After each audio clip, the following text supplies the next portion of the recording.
Mheshimiwa, wabunifu, mimi naamini kuna vitu vingi vya kufanya kutoa maskini, vingi. Umeona vibunzi tunatupa, tunaweza tukacrush ukatengeneza chakula cha mifugo. Na hiyo mashine ya kucrush haitofautiani sana na mashine ya kusaga. Sasa ni fikra tu pale kwamba hii ni mashine ya kusaga, hii haya mashine ya kukamua nyonyo. Nyonyo, castor oil, tuna manyonyo yanaotaota na hatujui thamani yake.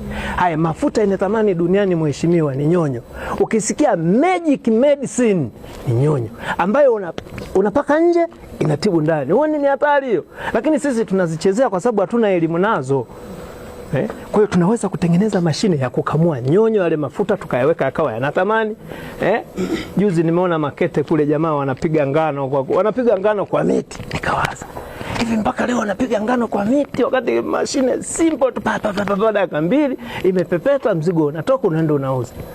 Kwa dhana hizo unakuta mtu ana chuo kikuu alafu anapiga ngano kwa miti. Hebu niambie wewe mwenyewe ni kitu gani alienda kukipata huko? Wewe mwenyewe waza. Haya ni vitu ambavyo ni kweli tunaelimisha, lakini ufikiri ni kitu gani alienda kupata miaka mingi. Unaweza kutoa wazazi wao wameuza ng'ombe, wameuza mbuzi, alafu jamaa wamerudi naye tena street hapa wamuolee na mke hapa. Mimi napotaka sana klipu zako mheshimiwa. Ni kweli unasema watu wa sisi huku kusini tunaangamia kwa kukosa maarifa muda mwingine. Ni kweli kabisa mheshimiwa. Ndo kama hivi. Kitindi mheshimiwa, kitindi si tunagemea Ulanzi.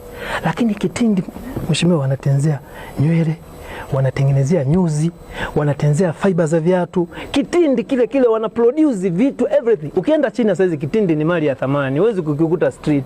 Lakini mheshimiwa si kitindi hatuna elimu nacho. Tunagemea Ulanzi. Kitindi kile. Mgomba wa ndizi nyuzi zile zinatengeneza. Tutashinda tunaongea. Innovation ni kubwa.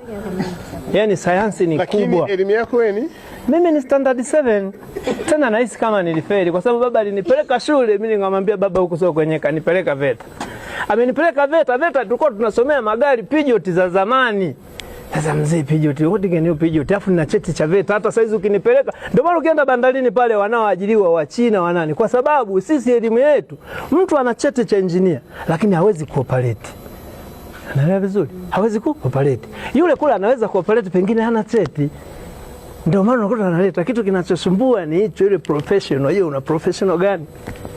Mimi mheshimiwa tukianza kuongea tutakesha. Hata kwa tuongee treni, sijui nini, tutakesha. Mimi treni maono yangu ni kufikiri treni ambayo inaitwa magnetic train. Yaani kikimbia kama inainuka, yani zinakinzana chini na juu, inakimbia speed, ndio akili zangu. Sema tu mazingira niliopo, hata vitu ninavyoelezea haviendani kabisa.